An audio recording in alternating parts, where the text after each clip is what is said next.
What's up YouTube, Del here from Zephyr, and today I'm finally able to bring you the first on this channel for a Genesis profile. What better place to start than with one of my favourite decks that you lot also love to see in the form of Dark World. Now, this has actually been really fun to try and put together. I've quite enjoyed doing it, doing a bit of research on what you can use, what you can't use. Now, not having link monsters, to me, wasn't that much of an issue. Not having silver because it's like 100 points on its own wasn't much of an issue. The biggest issue that I found when putting this deck together was the fact that snow is worth 33 points.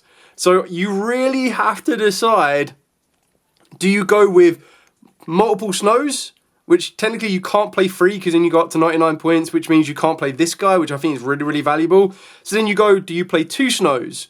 Ultimately, as I go through this profile, you'll see the decision that I've made, but this falls with under 100 points, including the main deck, extra deck, and side deck. I'll talk you through some cards you can change depending on your preference and go from there. This is the first draft for the Genesis version of Dark World, so yeah, let's see how this one goes. So, starting head first off with the main deck. Going with the Dark World cards themselves, playing two Grepher Dragon Lord of the Dark World. Now, I'm quite happy with the way that this can play because you play it a little bit differently. You're a little bit more conservative with your cards. You don't have access to silver, so you're not prioritizing the hand rip. You can go for an OTK enabler, which is why I'm highly considering putting Lava Golem from the side and upgrading them into the main. And then you could kind of look at other draw cards if you wanted to. Trading could be a very good option for you because you can get rid of some of your level 8s, but then you need to deal with the point replications of that one as well and kind of work it from there. But even then, just main decking Lava Golem over the main normal summon of this deck is an option you can look into. Then we've got three of the brand new, or the newer, I say brand new, but the newer version of Rainbow. It's a shame that the colourless doesn't treat itself as rainbow, but you'll see that I'm actually playing colourless in this deck as a bit of a preview because I like it as a very nice enabler and a very nice aggressive option. And I'll show you the card that I'm using in its place of the original rainbow to give you a bit more flexibility as well. Then we've got three Genta. Luckily, all of these are like 0 points. The ones that are points are amazing to me. I feel like all draw cards in the Genesis are all worth points, which is absolutely fine. But it means Archives was something like 5 points and Gates of the Dark World is 5 points. So to me, I'm quite happy with that because I'm like, I only play 2 Gates anyway. A lot of people that were playing 3 were like, oh, what do I put for the third one? But it kind of worked. So 3 Genta. And then the questionable point. 1 Snow. Now, the reason I'm only playing 1 Snow is I wanted to free up as many points as I possibly could for other cards. Now, there is one card in the extra deck which takes up 20 points that you could arguably go, right, well, if I take that out and then I take out the cards that cost points in the side deck, stuff like Dark Hole, which is probably the most prominent card in there, then you could start to free up some more points to play a second Snow. I ultimately decided to max out on cards that would get me to Snow. Preview Dark Corridor. Actually, not even preview. Let's look at Dark Corridor. And I decided to max this out. Now, again, in a normal Dark World build, you would play Trill Tactics Thrust, you would play Trill Tactics Talons, because your Thrust would get you into your normal spell card, because you would give them Ceruli and then go from there. It's a little bit harder to resolve that because the dangers all cost points. If you were to go for a danger, the best one that I'd probably go for would be Mothman. I think that is the most important single danger of all of them. But then you kind of want Nessie for consistency, and then you have Jackalope and even Sukanoko to give you a bit more field presence. So kind of comes down to that option there. I decided to max out on Dark Corridor because I've already lost the consistency to get to it, and it doesn't cost any points. So playing 3 of this, yes, it's risky. Yes, you're going to be running into more like hands that are going to be a little bit more awkward to play around with. But the fact of the matter is Dark Corridor gives you that ability to add the Snow directly, discard it, and then it all comes down to your ability to get the Snow from the grave back to the field. And the card that you're going to use to do that, as again, a bit more of a preview a little bit later on that I still haven't found like the max space for it yet, is going to be, and I think is in the side deck right now, wherever it may be. There we go. The Charge into a Dark World. So this one specifically targets a level 4 or lower Fiend in the grave, which is absolutely really important, and I really want to get it into the main deck. And I'll show you what you'll swap out for it in the main deck in a minute as well, just for the pure fact that that's kind of what I'm aiming for. Is I was trying to, with Genesis, we haven't at the time of recording this video had an official tournament yet. Now, from the offset, or like just from the basis, you can see the decks that are going to be the most competitive versions. You've got stuff like Vanquisher aren't that weak, like you just don't play Rock of the Vanquisher, and it kind of gives you a bit more options. But then ultimately, the way that I kind of looked at it was you know, where you kind of looked at it was, I still want to be able to utilize Dark World. If you're a Dark World fan and you want to play it in Genesis because you don't want to rely on all the Link monsters, I think it does give you a nice little bit of a benefit. You also need to keep in mind that hand traps will float around, but I feel with hand traps having a point restriction to them, it does dictate and adapt some people's like builds of their decks, and sometimes they might feel, is Draw Unlock Bird worth it in a deck that may or may not be effective against? Do you have it in the side deck as just an option if not? And I think it's something you can afford to play around with a little bit more. Then for the other one, I've still got the 1 gold. I've still got the 1 Cerulli. I don't know. This doesn't really cost any points. So I feel you could take it out if you wanted to, but I tried to play more Dark World names. I still have cards that let me discard, and I'll show you those at the end of the video, or like at the end of the profile, so you can kind of see the last cards that are going to help you discard. So in place of dangers, what have I gone for that costs no points? That'll give you a bit more of an insight. The 1 Lucian, this is actually quite important with the normal summon engine of the deck that we're playing, or one of the normal summon engines of the deck. It can be really, really useful because discarding this gets you a free level 6, and then you can work your way into other plays should you need to. 1 Brow and 1 Beige. You don't really have to play either of these. Again, it's just one of these ones that in place of Snow, I've relied on a card that can give me a draw, and I've relied on a card that's going to allow it to bring it back so that I can start using it as either preview Synchro material or Xyz material to kind of give you a bit more advantage with what you're trying to present to the field. For the other Dark World cards, I've got 2 Dark World Accession. I feel you could play this at 1 if you wanted to, but this just, remember, actually lets you fusion summon any themed fusion monster from the extra deck. It's only if you fusion summon a Dark World that you get to discard from the hand, but you can still banish from the material, which is really, really important. So sometimes you'll see some cards in the extra deck that will come up and will be really useful for you. 2 Gates of the Dark World, 5 costs each, painful. And then 1 Dark World Puppetry. I would side the other in. I just think it's still a really kind of cool option. I feel that with more of the Dark World spells and traps, you could usually afford to play at 1s rather than at 2s or anything else in between. You kind of have to play them at more than 1. Whether that be a mixture from the main deck or the side deck is entirely up to you, for the pure fact that Snow isn't as consistent as it would be in normal advanced. So you do have a little bit more to think about. The Puppetry is one of the ones that is subs that you can sub in and out, and that's where I'd consider one of the spaces to sub Charge of the Dark World into it and sub out the Dark World Puppetry. So whether you're putting this in the main deck or the side deck is entirely up to you. Then for the normal summon engine of the deck, I've gone with again and Ken. But honestly, the reason I've gone with this is because I feel that hand traps are probably more of a premium. So you don't want to be using the hand traps on the earliest possible opportunity. I didn't feel that Draw Unlock Bird would be in most people's main decks. And again, first draft of the Genesis deck, that might be different once we see actual tournament plays. But I kind of felt that, you know what, Ken and Gen is worth the risk of the normal summon. The fact that the Kokimiru Guardian is a cost of 3 points, so it does start to tick away. The only other option I would consider is take all 4 of these out, and as mentioned, I'd go for the free Lava Golem. I just feel that the Lava Golem can give you another nice aggressive edge, which can really, really set you apart a little bit that not a lot of people are going to be prepared for. The other normal summon of the deck I think is actually really important for this deck just because it gives it more discard capabilities, it gives it the option to go into synchro plays, is Fabled Raven. Now the reason I'm not maxing out on Fabled Raven and going for 3 of it is because I am actually using a Fiendsmith package, because again, the Fiendsmith cards don't cost anything. Because links are not available in Genesis, you can't really utilize them in a way that gets you what you need to. So what I like about this is I'm technically playing 6 ways to get to my Fabled Raven with a little bit extra. Now what I mean by that is Engraver leads you to Tract. Tract leads you to Raven. Tract will also trigger off one of the discard effects of your Dark World, so you're getting the benefit of what you need. On top of that as well, if I do it the other way around, Tract can get me access to Raven, still trigger off a Dark World, so I don't need to rely on Engraver.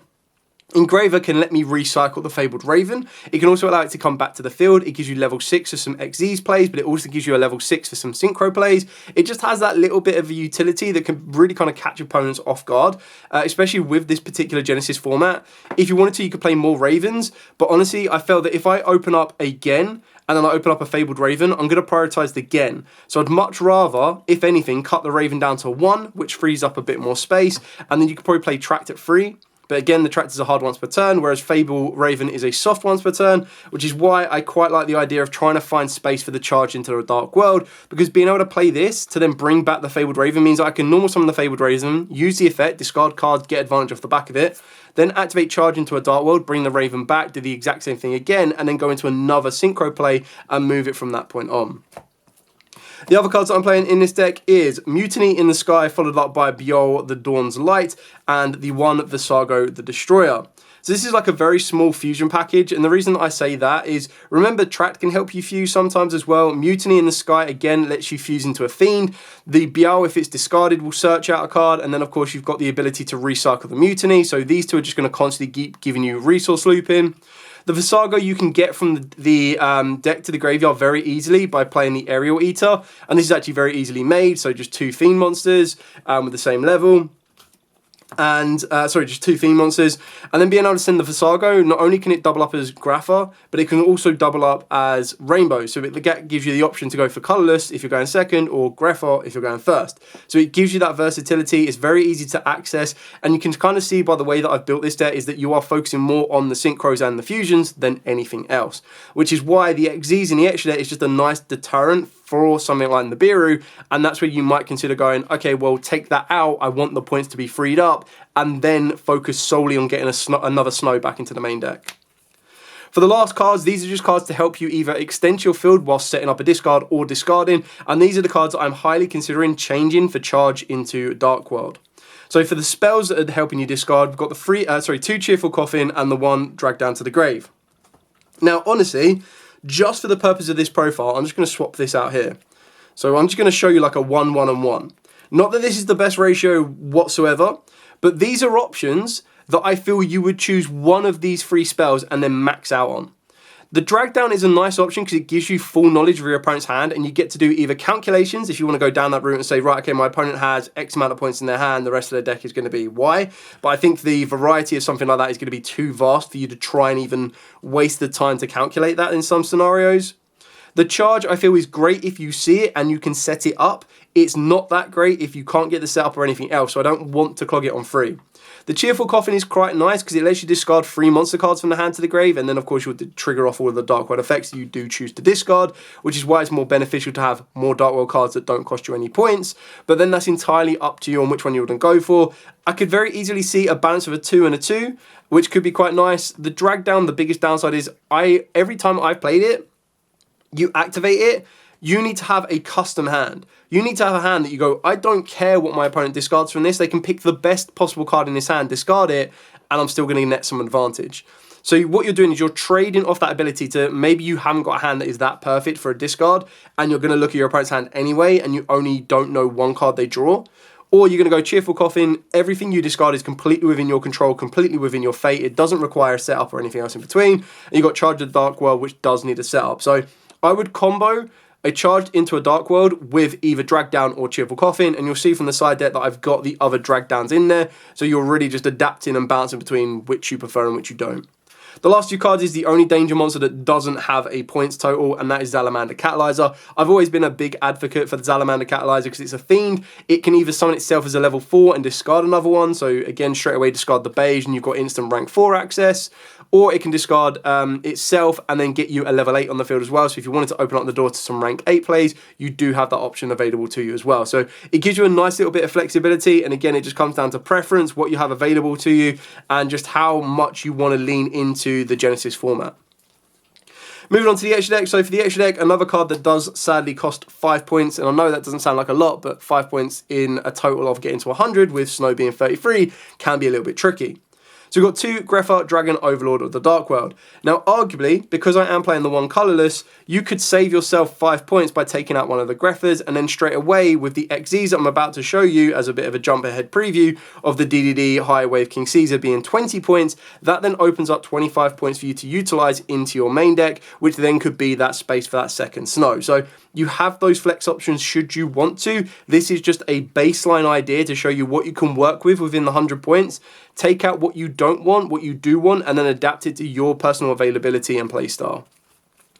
Going back to the fusion, so for the other fusion we play is the 1 Lacrima, the 1 Duke of Demise, the 1 Luce the Dusk Dark, and then the 1 Aerial Eater. So all of these are 0-point fiend monsters that are fusion monsters, and like I want to remind you, if I go back into the main deck, your ways to fuse into these fiend monsters, you've got Accession, you've got Mutiny, and then in some scenarios, you also have Tract.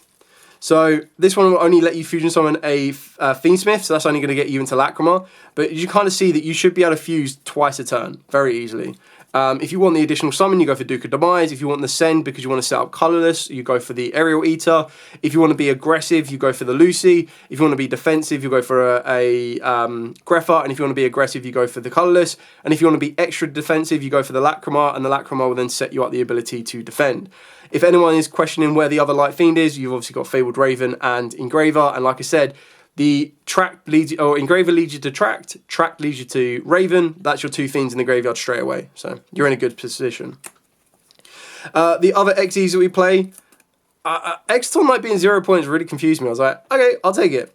And then Daguerreo's being 10 points. I was like, oof, that's a little bit of a hurt one. But in a scenario, like I mentioned, so you go Salamander Catalyzer, Beige, and those overlay into Daguerreo's detached 2, draw 2, discards. That kind of sets you up what you need, but entirely up to you on flexibility options.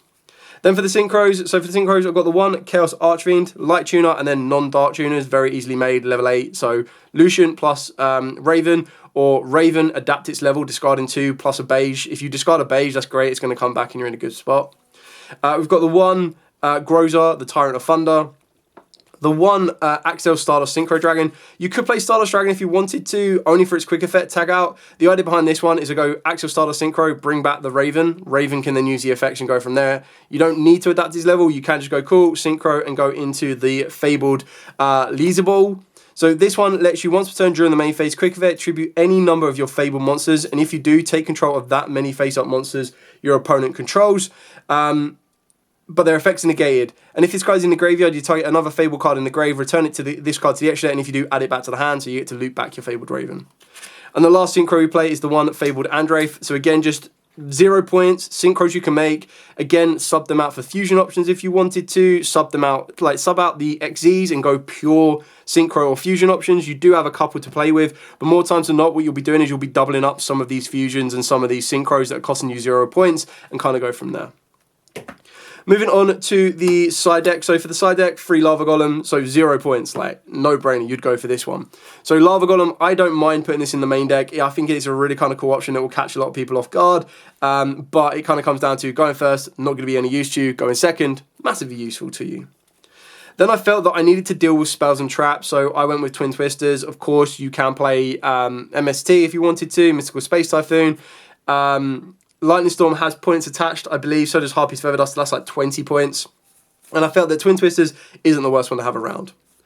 Dark World was probably like the most effective breaker card that was lowest points, so like 3 points. So again, options on that one entirely up to you. Then I've got 3 DD Crows, again 0 point hand trap. Every other hand trap has some points like accompanied to them, and I feel that DD Crow, bar like Skullmeister, which you could consider as well, I felt that DD Crow could be a very good option for you. Then we've got, for the 2 spells, I've got the 1 Dark World Puppetry and the 1 Drag Down to the Grave. This is just purely still undefined on what I'd want to go for. If I decide to go for 2 Drag Down in the main and 2 Charge into Darkness, then you wouldn't play Cheerful Coffin, you wouldn't put this in the side deck. This can then open up some spaces for you. And then the final card I'm playing is the 3 Dark World Punishment. So for those of you unfamiliar with this card, because it just like never got played, when a monster or monsters would be normal or special, you get to negate the summon, and if you do, destroy that monster, and then discard a theme monster as part of the effect, not as the cost. If a Dark World monster or monster you control would be destroyed by battle, or by an opponent's card effect, you get to banish this card from the grave instead. You can only use each effect once per turn. Now, the reason you're playing 3 of this is, again, because Snow is at 1 in the deck rather than at 2, and even at 2, you'd probably still not want this to be a search of the Snow. You'd want to be able to play as many cards at a 0 cost as possible that aren't going to cost you anything. So going with 3 of this, you can cut it down if you wanted to, if you put in more Snows, but honestly, I don't have much of an issue with this one being a card that I choose not to search. Yes, in the same position, it will suck if you open up multiple of them, but a 0 point summon negation, like a warning, like a judgment, is still going to be putting you, well, not as close to those cards, because it only stops the normal or special, so probably more like a Solemn Strike, I guess. But yeah, playing this at 3, I thought was a good option for you, and it kind of one of the ones that I dusted off. I was like, I looked through my bulk and I was like, yeah, I know I've got 2. Did I put the 3rd one somewhere and like past Dale, sorted out future Dale by putting it in the trap binder? Smart thinking. So that's it for the entire profile. Something a little bit different, which I was actually quite happy with. I was like, this is nice. This is quite like creative. Like every time, and I kept getting this. I was theory crafting with GENESYS back and forth with a couple of people's. I was like, oh yeah. Why does Fiendsmith Requiem not have any points? And then straight away someone would go, Dale, GENESYS Link monsters are like, technically they're banned. You can't play them. And I'm like, oh yeah. I was like, I wonder if we played 10-year Sword Soul. And they were like, Dale, you can't play Monk. I was like, oh yeah, like, so it's just so used to going for these Link cards. I'll even show you. So like, these are the rest of the, so this is the rest of my Fabled extra deck. And you can just see like all these Link monsters are just like, you can't use these. So they're all like irrelevant, ban. Yeet. Chaos Angel, 20 points. I was like, it's a little bit costly. Desiree, you're probably never going to make. And this one's already in here. You could play Neko Equip, but it makes it a little bit awkward to equip the card with Engraver. So I was like, not worth it. And I kind of settled with this. But anyway, I hope this gives you an idea. Like, a lot of you have requested this. Like, a lot of you have requested this. So I was like, you know what? I understand. I was kind of holding off on Genesis profiles just because I wanted to see post YCS Anaheim if anything changed or settled down. And ultimately, for those of you watching this video, if I get this out on time, which should be Friday the 3rd, if I get this out on time, tomorrow I'm going to do a live stream with a couple of special guests and we're going to talk about the Genesis format in general. And I wanted to try and save these for next week, but I thought, you know what? A lot of you have asked for this. It's been actually really, really fun putting this together. So I'll do a profile for you all, give you a bit of an introductory idea. And if you all like this and want to see more updates on it, I'll be more than happy to do updates and then bring some more with me next week as well. Anyway, thank you so much for watching. Don't forget to like, comment, subscribe, share. Let me know what your Dark World Genesis builds look like in the comments down below, and I'll be more than happy to take a look at them. The other Genesis builds I want to be bringing you guys will be Blue Eyes White Dragon, as well as Black Rose Dragon. I know Red Dragon Archery is actually quite a cool Genesis deck to build around with as well. And a deck that I really am excited to build that can balance between Genesis and Advanced really easily right now, that a lot of people are undervaluing, is Exo Sisters. The biggest difference with that one is with the Genesis format, they can play 3D Shifter. In normal format, they can't, but then that just opens up the space for 3 more generic hand traps, like maybe like a Dominus Purge if you wanted to as well. Anyway, thanks so much for watching. Like, comment, subscribe, share. Till next time, as absolutely always, stay safe, and of course, happy dueling.